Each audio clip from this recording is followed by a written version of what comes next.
오늘 우리에게 주시는 하나님의 말씀은 열왕기상 5장 1절부터 18절까지입니다.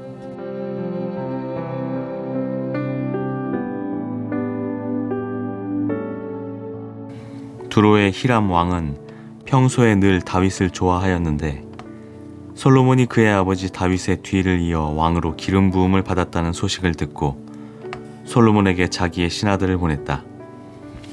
그래서 솔로몬은 히람에게 사람을 보내어 말을 전하였다.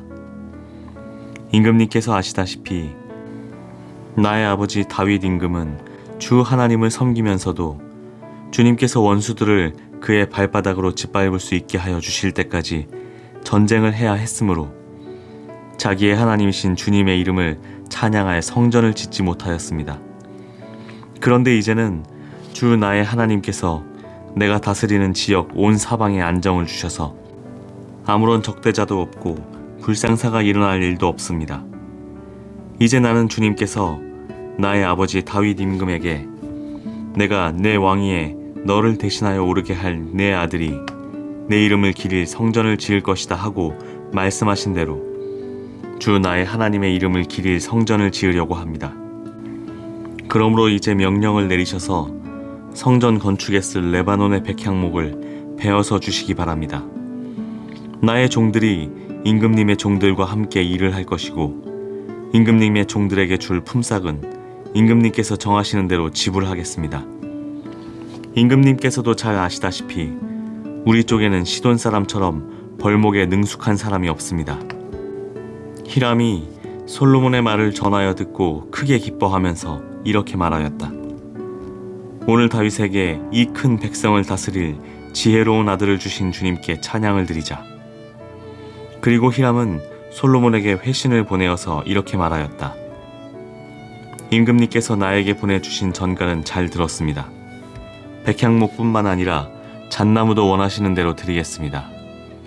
나의 종들이 레바논에서부터 바다에까지 나무를 운반하고 바다의 뗏목으로 띄워서 임금님께서 나에게 말씀하신 곳까지 보내고 그곳에서 그 나무를 풀어놓을 것입니다. 그러면 임금님께서는 끌어올리기만 하시면 됩니다. 그리고 그 값으로 내가 바라는 것은 나의 왕실에서 쓸 먹거리를 제공하여 주시는 것입니다. 이렇게 하여서 히람은 백향목 제목과 잣나무 제목을 솔로몬이 원하는 대로 다 보내주었다. 솔로몬은 히람에게 왕실에서 쓸 먹거리로 밀 2만 섬과 짜낸 기름 20섬을 보내주었다. 솔로몬은 해마다 히람에게 이렇게 하였다. 주님께서는 약속하신 그 말씀대로 솔로몬에게 지혜를 주셔서 히람과 솔로몬 사이에는 평화가 있었다. 그리고 그 둘은 조약도 맺었다. 솔로몬 왕은 이스라엘 전국에서 노무자를 불러 모았는데 그 수는 3만 명이나 되었다. 그는 그들을 한 달에 10,000명씩 번갈아 레바논으로 보내어 한 달은 레바논에서 일을 하게 하고 2달은 본국에서 일을 하게 하였다. 노역부의 책임자는 아도니람이었다. 솔로몬에게는 짐을 운반하는 사람이 7만 명이 있었고 산에서 채석하는 사람이 8만 명이 있었다. 그 밖에 작업을 감독하는 솔로몬의 관리 가운데는 책임자만 해도 3,300명이 있었다. 그들은 공사장에서 노동하는 사람을 통솔하였다. 왕은 명령을 내려서 다듬은 돌로 성전의 기초를 놓으려고 크고 값진 돌을 채석하게 하였다. 그리하여 솔로몬의 건축자들과 히람의 건축자들과 그발 사람들은 돌을 다듬었고 성전을 건축하는 데 쓸 목재와 석재를 준비하였다.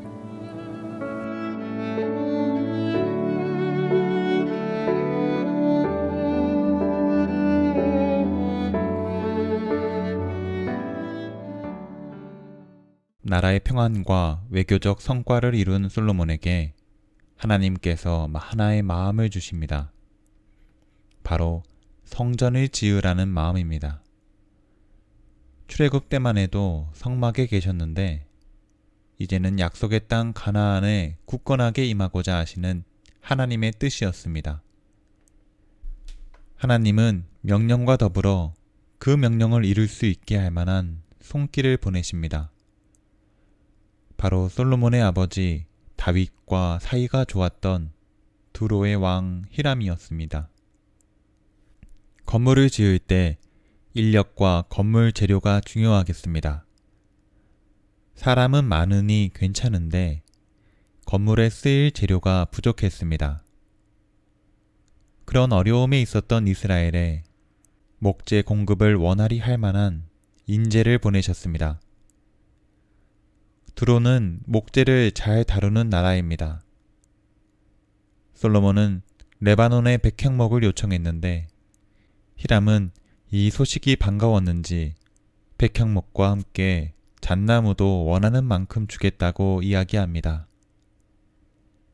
하나님의 마음을 합당하게 채우려고 하는 솔로몬의 순종적인 마음을 보시고 하나님께서 그 일이 이루어질 수 있도록 도우시는 것입니다.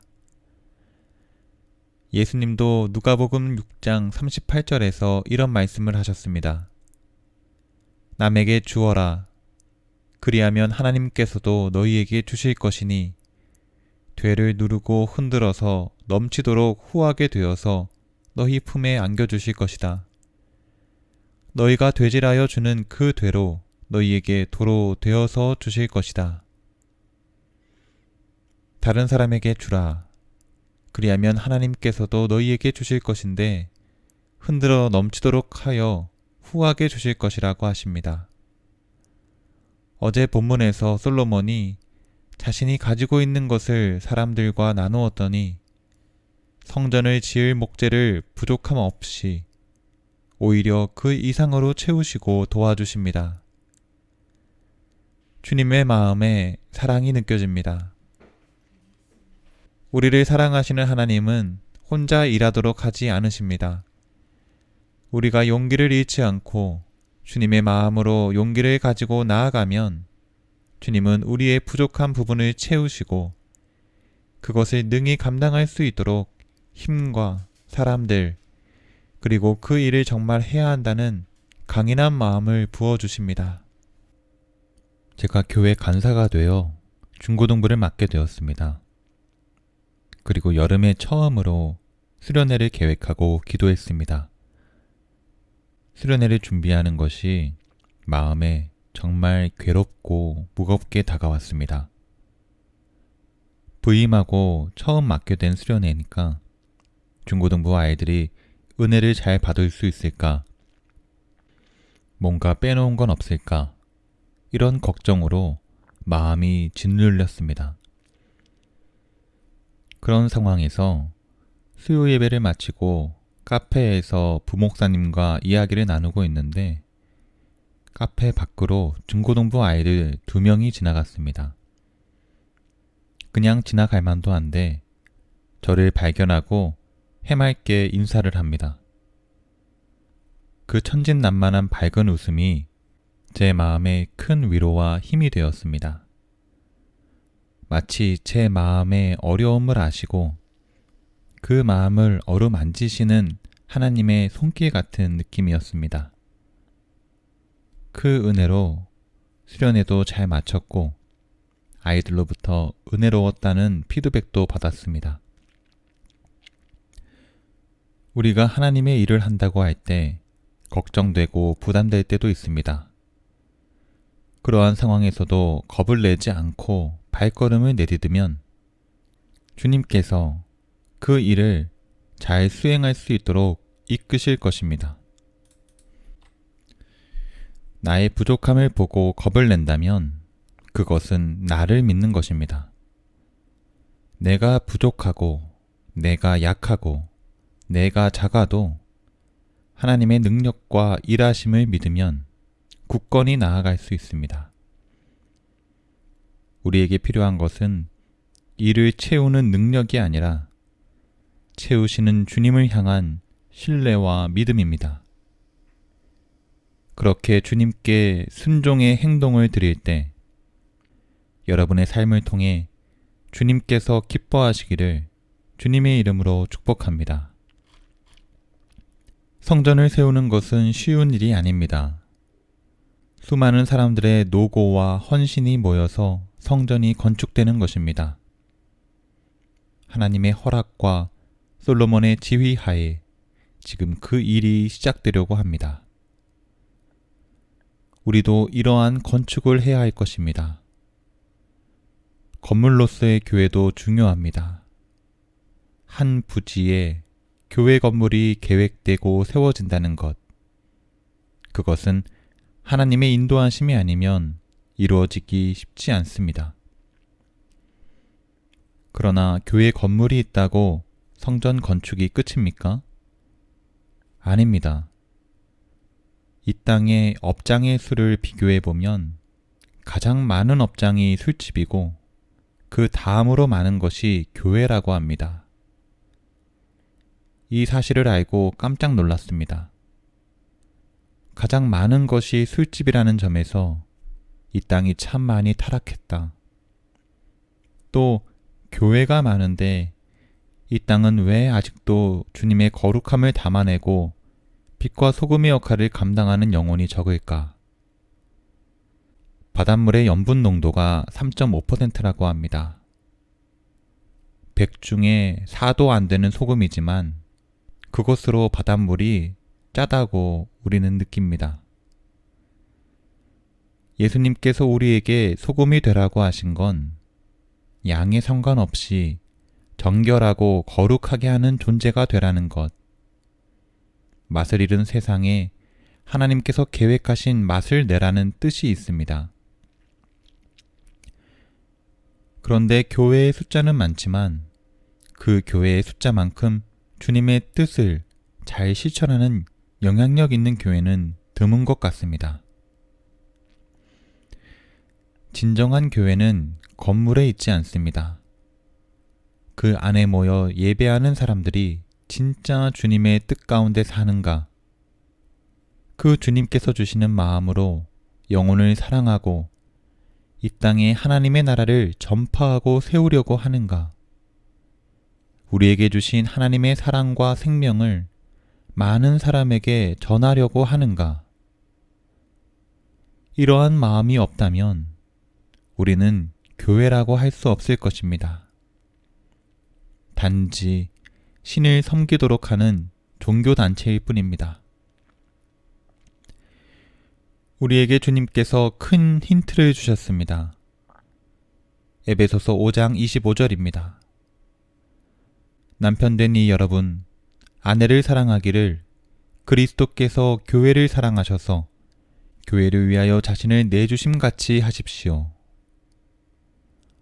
남편들에게 권고하는 말씀인데 아내를 사랑하라고 하십니다. 그러면서 그 사랑의 방식을 말씀하시는데 그리스도 예수께서 교회를 사랑하셔서 교회를 위해 자기 자신을 내주셨던 것처럼 이것이 그 사랑의 방식입니다. 예수님께서 교회를 사랑하셨다. 이것은 예수님께서 이 땅에 현존하셨을 때뿐만 아니라 지난 2000년 동안 이 땅 가운데 있었던 사랑이고 지금도 이어지고 있는 사랑입니다. 예수님의 사랑에는 끊임이 없고 막힘이 없습니다. 지속적이고 한결같이 예수님의 사랑이 흐르고 있습니다. 그 사랑으로 아내와 주변 이웃 그리고 교회를 사랑하라는 말씀입니다. 주님께서 주시는 사랑으로 교회를 사랑해야겠습니다. 주님께서 어려운 명령을 주시지 않겠죠? 주님을 사랑하는 마음을 구하면 주님께서 그 마음에 주님의 사랑을 부어주시고 그 주님의 사랑으로 주변 사람들과 교회의 형제 자매들을 사랑할 수 있을 것입니다. 나를 향하신 주님의 사랑이 끝이 없고 늘 가득 채우셨던 사랑임을 기억하며 그 사랑을 주변 이웃과 나누며 전하는 우리가 되시기를 주님의 이름으로 축복합니다. 기도하시겠습니다. 우리가 나아갈 수 있도록 용기를 주시고 필요에 맞게 공급하여 주시니 감사를 드립니다. 주님께서 우리에게 말씀을 주실 때 그것에 겁먹지 않고 담대히 나아가게 하시고 나의 빈곤함과 비루함을 극복하고 용감하게 나아갈 때 살아계신 주님의 채우심을 경험하도록 인도하여 주옵소서. 이 일을 통해 더 많은 사람에게 주님께서 살아계심을 열심히 전하는 우리가 될 수 있도록 붙잡아 주옵소서. 우리 교회를 위해 기도합니다. 우리 한 명 한 명이 교회라는 것을 기억하며 이 땅에 빛과 소금의 역할을 감당하게 하시고 희망과 소망을 잃어 꺼져가는 영혼들에게 참 사랑과 생명을 나누고 전하는 우리가 되도록 주장하여 주옵소서. 이로 인하여 주님을 따르는 영혼이 많아지게 하시고 이 땅에 하나님의 나라가 넓어질 수 있도록 은혜를 내려 주옵소서. 섬세한 인도하심에 감사를 드리며 우리 주 예수 그리스도의 이름으로 기도합니다. 아멘.